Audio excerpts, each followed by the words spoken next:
हम लोगों ने उत्तक चैप्टर में क्या क्या पढ़ा? उत्तक, उत्तक के प्रकार, पादप उत्तक, पादप उत्तक के प्रकार ना, कौन कौन? विभिजोतकी उत्तक, अस्थायी उत्तक, फिर अस्थायी विभिजोतकी उत्तक के सभी प्रकारों की व्याख्या की ना। क्या क्या थे प्रकार ना? एपिकल, लेटरल, इंटरसेलुलर नहीं था। उसके बाद हम लोगों ने क्या जाना है? अस्थायी उत्तक के प्रकार कितने तरह का? 2 तरह का ना, सिंपल परमानेंट टिश्यू और कॉम्प्लेक्स परमानेंट टिश्यू, यानी कि सरल अस्थायी उत्तक और जटिल अस्थायी उत्तक। इतना जान चुके थे। उसके बाद ये जाने कि जो सरल अस्थायी उत्तक है ना वो 3 प्रकार के होते हैं। कितने प्रकार के? और जटिल अस्थायी उत्तक जो है वो 2 प्रकार के होते हैं, जाइलम और फ्लोएम। और सरल अस्थायी उत्तक वो 3 प्रकार के होते हैं। क्या क्या? पेरेनकाइमा, कोलेनकाइमा, स्क्लेरेनकाइमा ना। पेरेनकाइमा यानी मृदुतक, कोलेनकाइमा स्थूल कोण है, स्क्लेरेनकाइमा दृढ़ उत्तक। आज हम लोग बस सरल अस्थायी उत्तक के सभी प्रकारों की व्याख्या करने वाले हैं, समझने वाले हैं। सरल अस्थायी उत्तक कितने प्रकार के होते हैं? तो 3 प्रकार के होते हैं, यानी कि सिंपल परमानेंट टिश्यू जो है वो 3 प्रकार के होते हैं। और सबसे पहले आपका क्या है? मृदुतक। क्या नाम है? मृदुतक। क्या नाम है? मृदुतक। फिर से सुनिए, नाम क्या है? मृदुतक। क्या नाम है? मृदुतक। क्या नाम है? मृदुतक। अब फिर से समझिए क्या कह रहे हैं। ये जो मृदुतक है आपको कहीं कहीं हिंदी में देखने को लिखल मिलेगा, पेरेनकाइमा। क्या? पेरेनकाइमा। अच्छा, सबकी कोशिकाएं सामान्यतः अंडाकार, गोलाकार, बहुभुजी होती है। ये खाली कॉमन याद कर लीजिएगा सबके लिए, ठीक। दृढ़ उत्तक की दोनों सिराएं पर नुकीली सिराएं होती है, दोनों ओर नुकीली सिराएं होती है। बाकी ज्यादातर उत्तक में आपको अंडाकार, गोलाकार, बहुभुजी कॉमन आपको देखने को मिलेगा। चलिए, तो इसकी कोशिकाएं जीवित होती है, गोलाकार होती है, अंडाकार होती है, बहुभुजी होती है, कई आकार का होता है। तो मेन चीज है इसकी कोशिकाएं क्या होती है? जीवित होती है। और ये कहां कहां पाया जाता है बस ये याद रखना जरूरी है। तो मृदुतक तना में पाया जाता है, जड़ में पाया जाता है और पत्तियों के एपिडर्मिस एवं कॉर्टेक्स में पाया जाता है। जड़ में एक उत्तक होता है कॉर्टेक्स उत्तक, सब नाम जानते हैं। वो जो जल का मूल रोम होता है ना, मूल रोम यानी मेन गांठ जहां जहां है, ठीक, उसको कहते हैं कॉर्टेक्स। वही पानी को ऊपर लेकर जाता है प्रासरण दाब के कारण।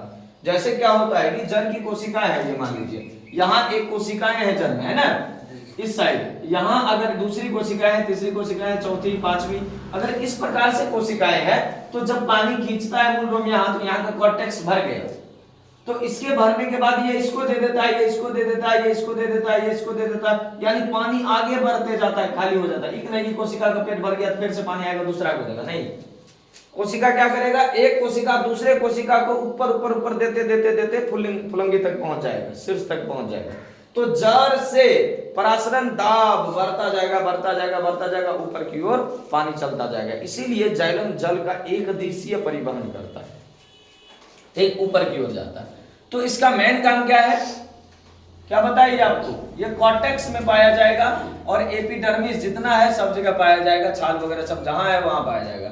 अच्छा, जिन मृदुतकों में क्लोरोफिल पाया जाता है, जिन मृदुतकों में कुछ ऐसे मृदुतक होते हैं जिसमें नहीं पाया जाता होगा, तो ऐसे मृदुतक जिसमें क्लोरोफिल पाया जाता है उसको कहेंगे क्लोरेनकाइमा। क्या कहेंगे? क्लोरेनकाइमा। ऐसे मृदुतक जिसमें क्लोरोफिल पाया जाएगा क्या कहलाएगा? क्लोरेनकाइमा या हरित मृदुतक कह सकते हैं। और जिन मृदुतकों के बीच में कुछ मृदुतक ऐसा होता है जो जलीय पौधों के बीच पाया जाता है।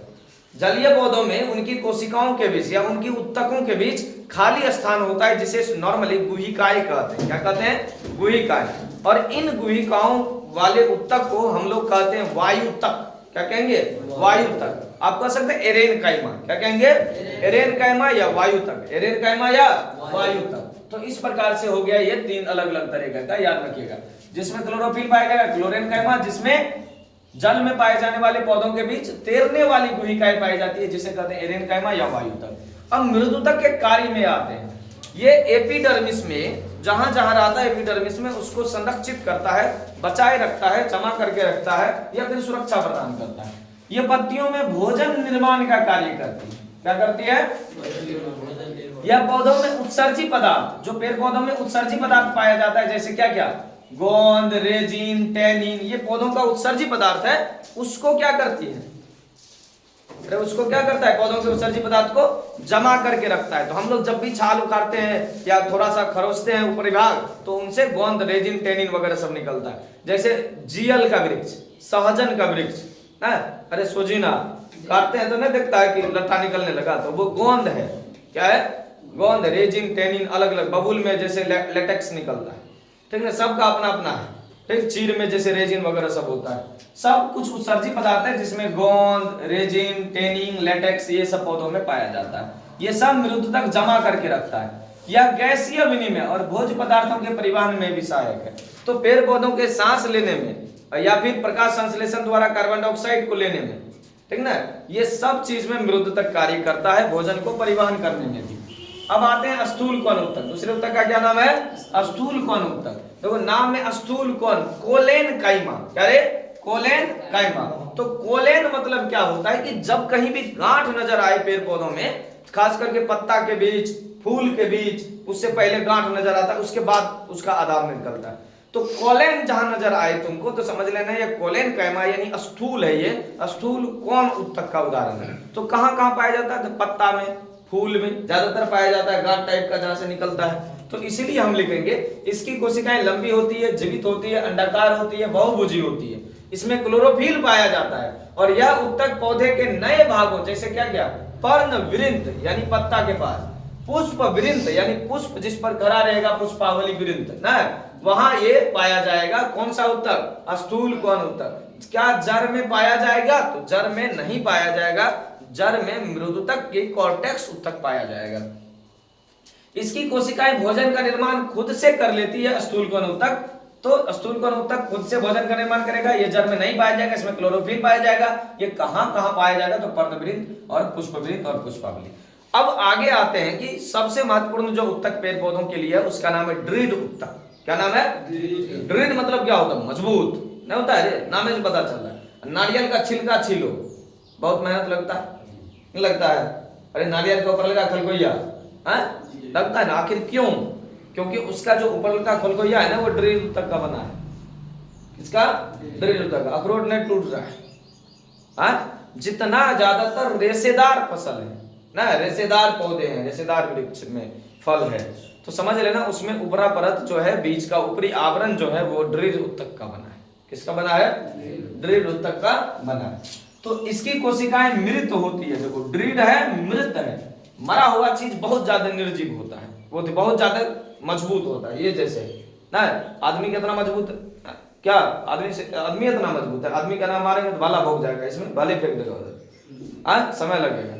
तो जितना ज्यादातर निर्जीव चीज है वो दृढ़ मजबूत खूब ज्यादा होता है, लेकिन इसमें मजबूती ऐसा है कि ये लच करता है, यानी लचकता भी है, समझा कि नहीं, यानी लचीलापन इसमें पाया जाता है, इतना भी मजबूत नहीं, टूटता नहीं खाली। तो इसकी कोशिकाएं मृत होती है, लंबी होती है और दोनों सिरा पर क्या होती है, नुकीली होती है। इसकी ये खास विशेषताएं हैं किसके, दृढ़ उत्तक की। दृढ़ उत्तक की कोशिकाओं में आखिर क्यों मजबूत होता है, क्यों ये इसकी कोशिकाएं मरी हुई होती है, क्योंकि उसमें जीव द्रव नहीं पाया जाता। क्या नहीं पाया जाता, किस कोशिका में, दृढ़ उत्तक की कोशिकाओं में जीव द्रव नहीं पाया जाता, इसलिए इसकी कोशिकाएं मृत होती है। इसकी कोशिकाओं में एक पदार्थ होता है, रासायनिक पदार्थ, जिसका नाम है लिग्निन। क्या है, लिग्निन। तो लिग्निन नामक पदार्थ के कारण, रासायनिक पदार्थ के कारण ये इसकी कोशिकाएं काफी मजबूत होती है। इसकी कोशिकाएं क्या होती है, काफी मजबूत होती है, क्योंकि कोशिका भित्ति इसकी किसकी बनी होगी, लिग्निन की, एक केमिकल से, रासायनिक पदार्थ से बना होता है। ये कहां पाया जाता है, ये कॉर्टेक्स हो गया, ये पेरिसाइकिल्स हो गया, जाइलम हो गया, फ्लोएम हो गया, इन सभी स्थानों पर ये पाया जाता है। तो जाइलम, फ्लोएम, कॉर्टेक्स ज्यादातर जो हमको देखने को मिलेगा, ये कौन सा उत्तक है, दृढ़ उत्तक। कौन सा उत्तक, दृढ़ उत्तक। ये पौधे के तना में, पत्ती में, सिरा पर, फल में, बीज के कठोर आवरण में और रेशेदार फसलों जैसे नारियल, पटसन, पटुआ वगैरह सब नहीं होता, संठी जो हम लोग इस्तेमाल करते हैं हुक्का खेल में, अरे दीपावली के समय, हाँ, तो उस समय के लिए उस जितना पौधा है उसके ऊपरी आवरण में सब में पाया जाएगा क्या, तो दृढ़ उत्तक। ये रक्षात्मक उत्तक के रूप में कार्य करती है। ये बहुत ज्यादा मजबूत होता है, दृढ़ता प्रदान करता है और साथ में लचीलापन प्रदान भी करता है। उत्तक का नाम क्या है, दृढ़ उत्तक। उत्तक का नाम दृढ़ उत्तक, बस इतना याद रखिएगा।